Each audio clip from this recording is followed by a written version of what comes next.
NRL round 12, New Zealand Warriors back home against Wayne Bennett's Dolphins off the back of a great win against the Panthers. Let's take a look how the two teams line up.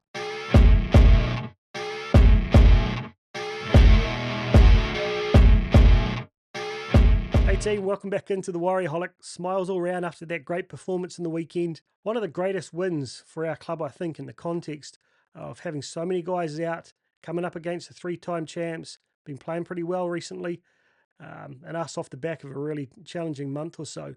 Well done to the boys, but at the end of the day, it's going to mean bugger all unless we can get it done against Wayne Bennett's Dolphins this weekend.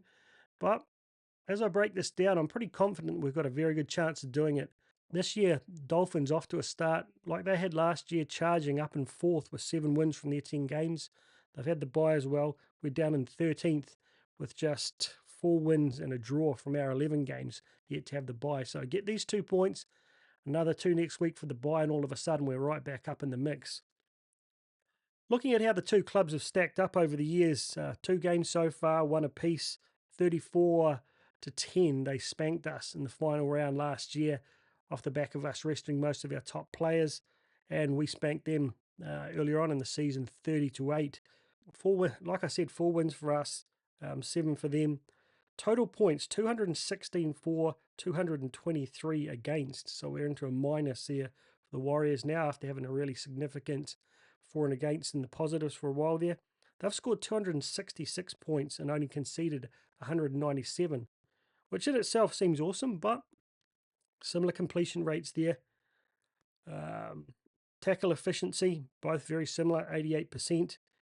Average per game, they're scoring 26-19. We're 19 versus 20. Average play at the ball speed, basically exactly the same. So if you look at the last 5 games, they've had 4 wins. We've just had the 1. But I think to really understand this, you've got to look at how they're going about these wins. Last week, they only completed at 71%, tackled at 83%, missed 44 tackles, and made 13 errors. But still managing to get it done. I think that's off the back of some genuine class in their back line, like the Hammer with his speed and the like.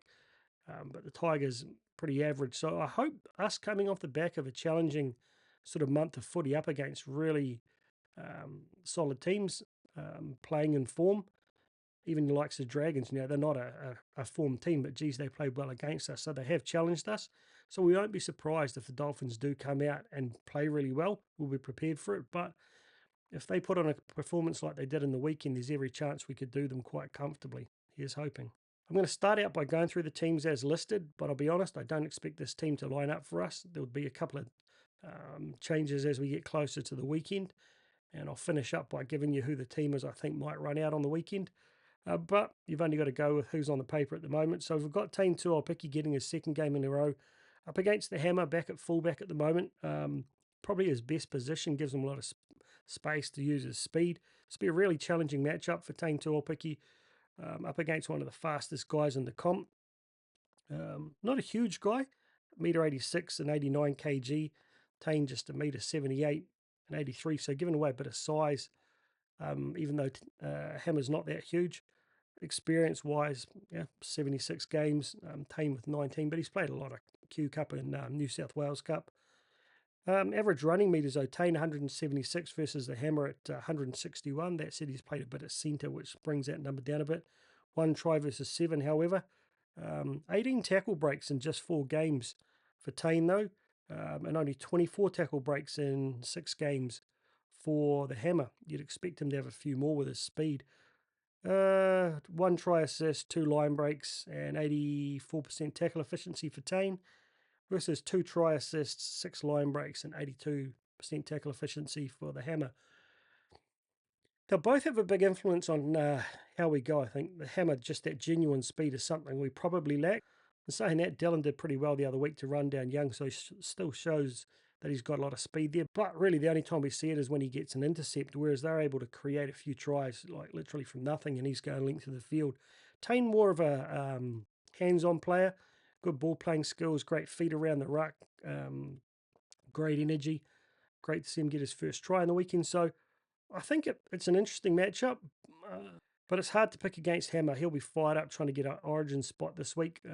That said, Tane will be trying to maintain his spot after SJ comes back. Who knows? Let's see how it plays out. Montoya up against Bostock.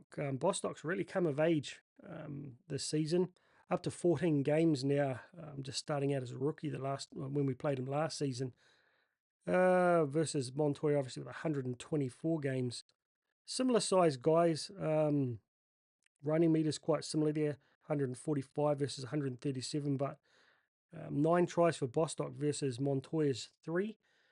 Probably an indication of our game plan is usually going right, but we saw on the weekend we managed to unlock our left-hand side, so hopefully Montoya starts to pile those on now.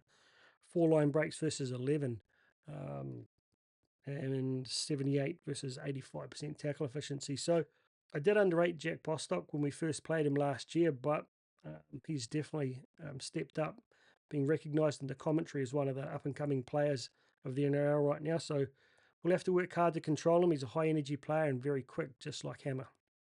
Adam Pompey up against Herbie Farnsworth. Herbie struggling with, I think it was a shoulder or a pec injury for a few weeks there. He was out, come back in the past week or so. Both very similar sized guys, same height, slight weight advantage to Herbie, even though he looks skinnier. But Big Adam, we know he can handle it. What do you had there? 85 games apiece, 5 for Adam this year, 6 for Herbie.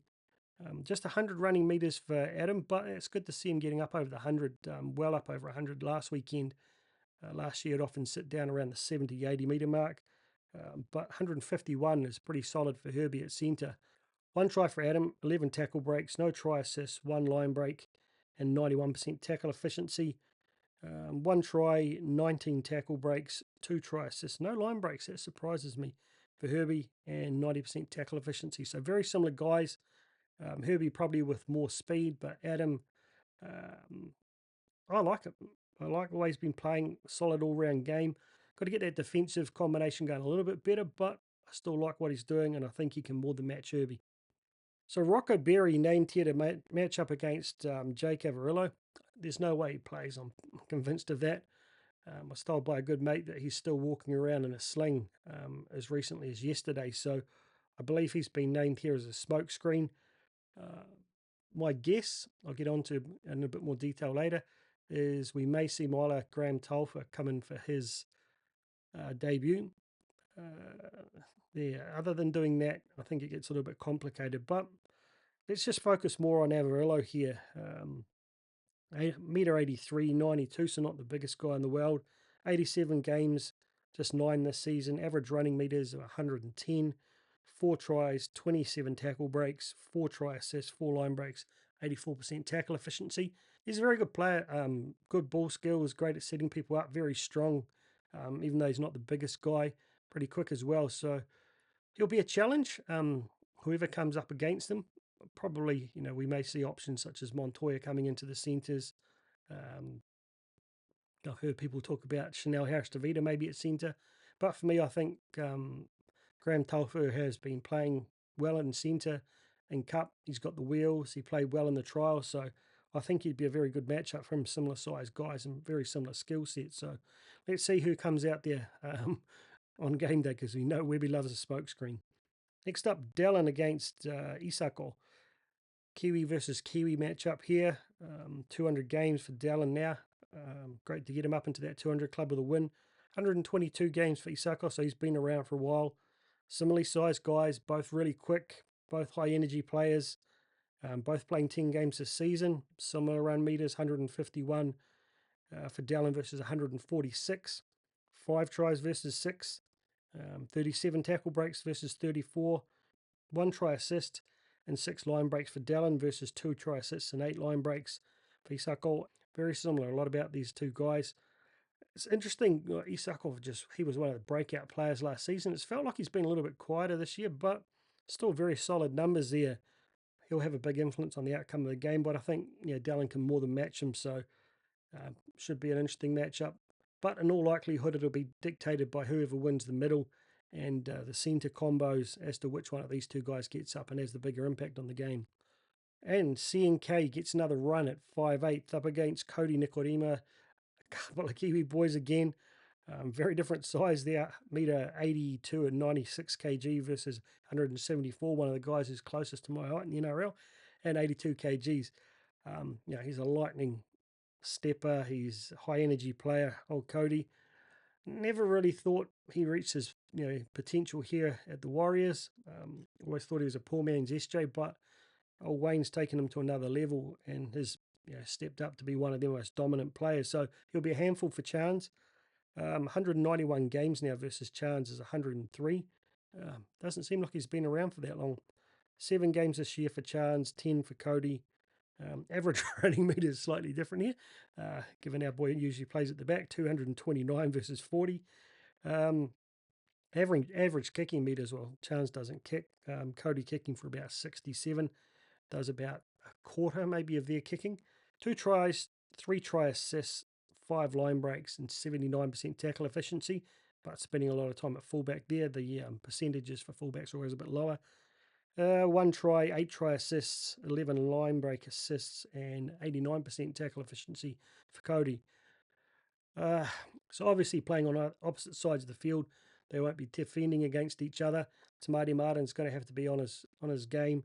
Our middles are going to have to be on their game to control the light stepping Cody Nikorima. I think he'll have a big impact for them, but I think it's a bit of a revelation having Chance in this position, particularly his ability to play on the left-hand side, which I didn't see coming. So I'm going to give Chance the call here. My biased Warriors heart's going to say I think he's going to have another massive game and step up and put a lot of questions in the mind of Webby as to where he should play once SJ comes back.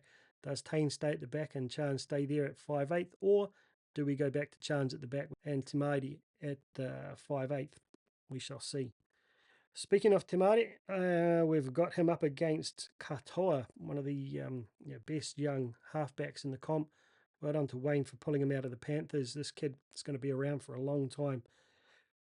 Interesting there with Martin, it felt like he really did come of age on the weekend, and it was interesting hearing to Bloke in a Bar talking about how he feels like he's actually a genuine 7 and doesn't fit at 6, doesn't necessarily have the running game. And I've never really thought about it, to be honest. I've always thought of him as a 6, but he showed in that second half he is very creative. He's able to control a game, kicking 600 metres as good as any other halfback in the comp, which exceeded my expectations. So this will be a real interesting matchup to see if he can back it up. Katoa, very similar player, very creative, very controlled, great kicking game. So we've got 84 games for Martin versus 31 for Katoa now, building them up quickly. So 7 games this year for Martin versus 9 for Katoa. Average running meters of 74 for Martin. I've put down his average of 599 kicking meters for Martin because it's the first game he's actually really kicked. Generally, he just doesn't do any of the kicking. It's on SJ, so that's what he delivered last week. I'm going to call that his average when he's playing at 7. 1 try, 5 line break assists, 4 try assists, a tackle efficiency of 86 versus 80 average running meters. So getting a bit more running out of Katoa there. Average kicking of 445, so that shows that they do split their kicking a little bit more than we tend to. Just 1 try, 8 line break assists, 5 try assists, and a tackle efficiency of 86. So a lot of similarities between these two. I think it's fair to say that whoever wins the 4 battle is likely to dictate which halfback has a bigger influence on the game, and I'm really hoping that's us, because as we get into the forwards for the Finns, they aren't really a huge pack. They're workhorses rather than being big, huge, dynamic guys. So compared to what we've come up against recently. So, I'm going to give Tamati Martin the call here. I think he's going to step up again and put a lot of questions in, good questions in Webby's mind for when SJ gets back after the break. Adam Whanua Blake up against Jesse Bromwich.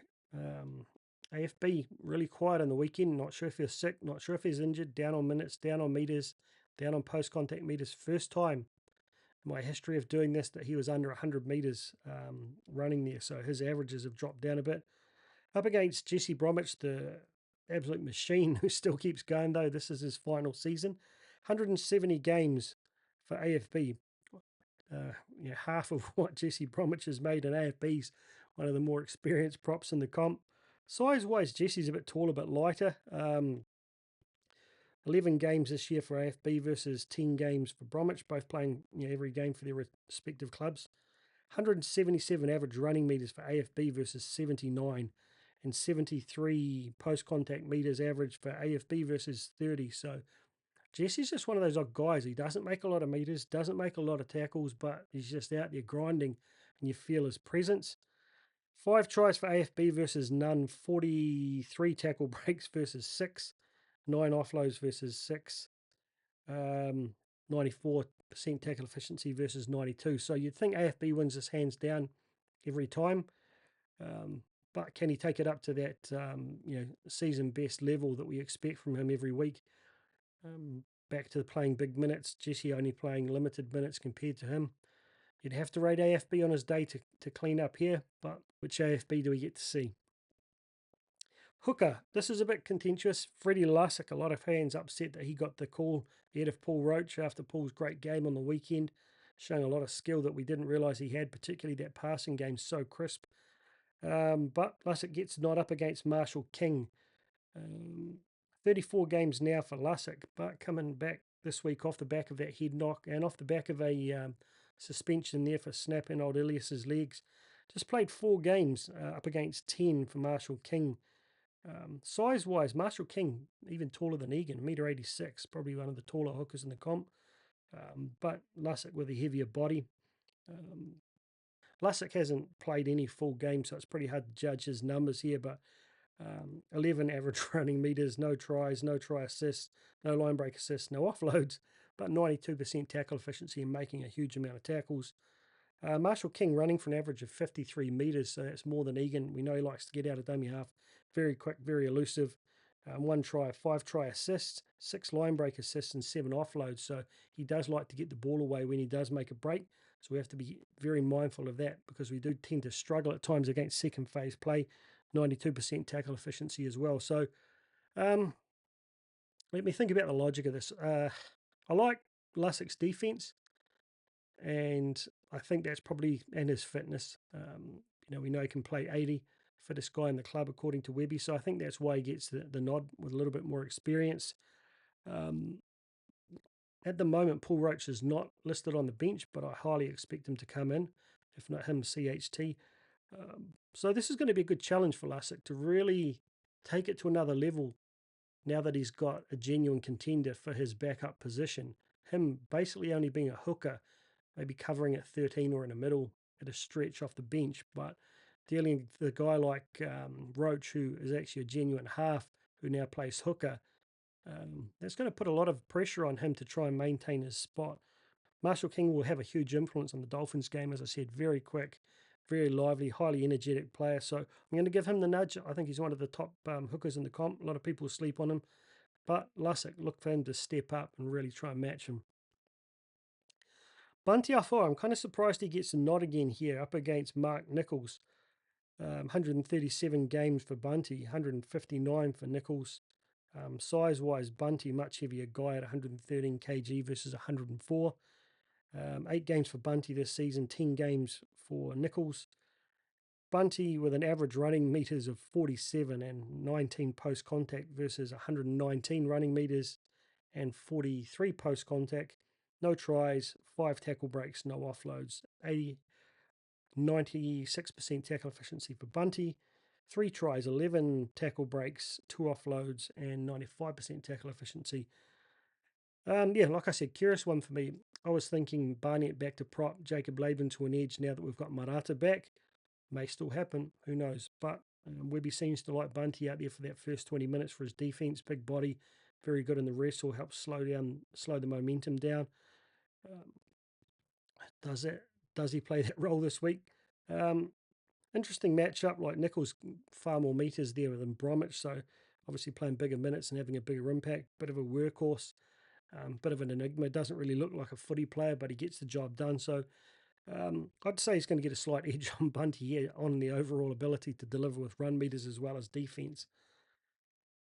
Then we get on to our left edge there, right. Mitch Barnett up against old bloody Ewan Aiken. Struggle to like this guy. He's got an annoying face. I hope Mitch Barnett nails him. He'll always piss me off after what he did to the Warriors.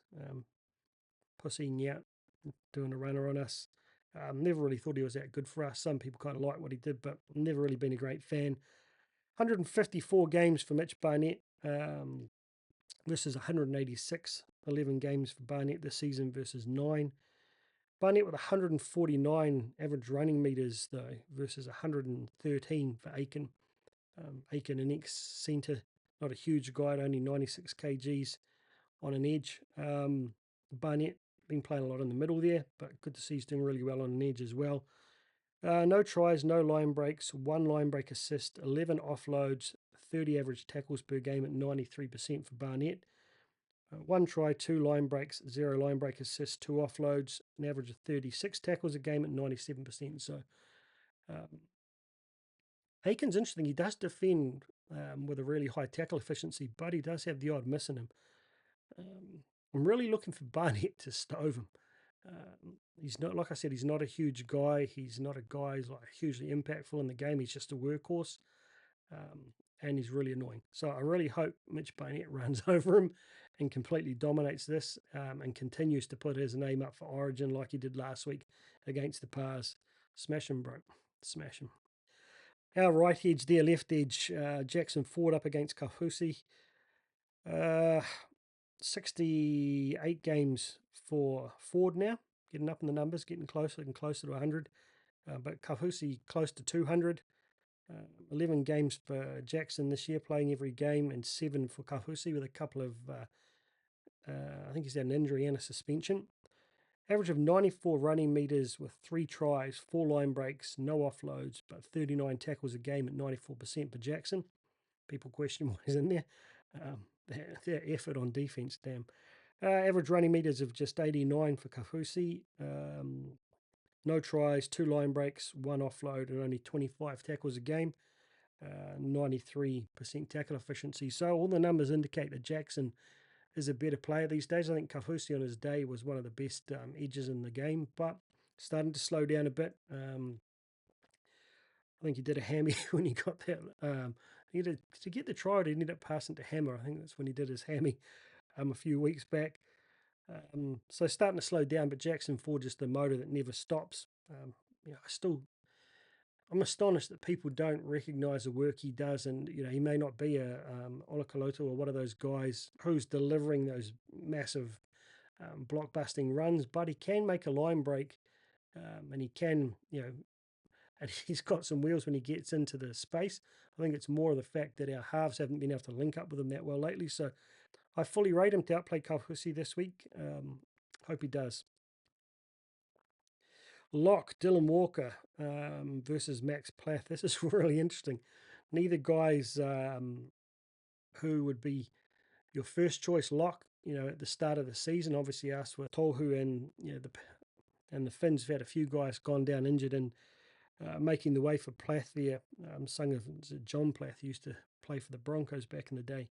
Another guy, he's quite similar, both Plaths, that they're not highly rated. They're not guys that are going to be, in highlight reels, but both produced at a really consistently high level.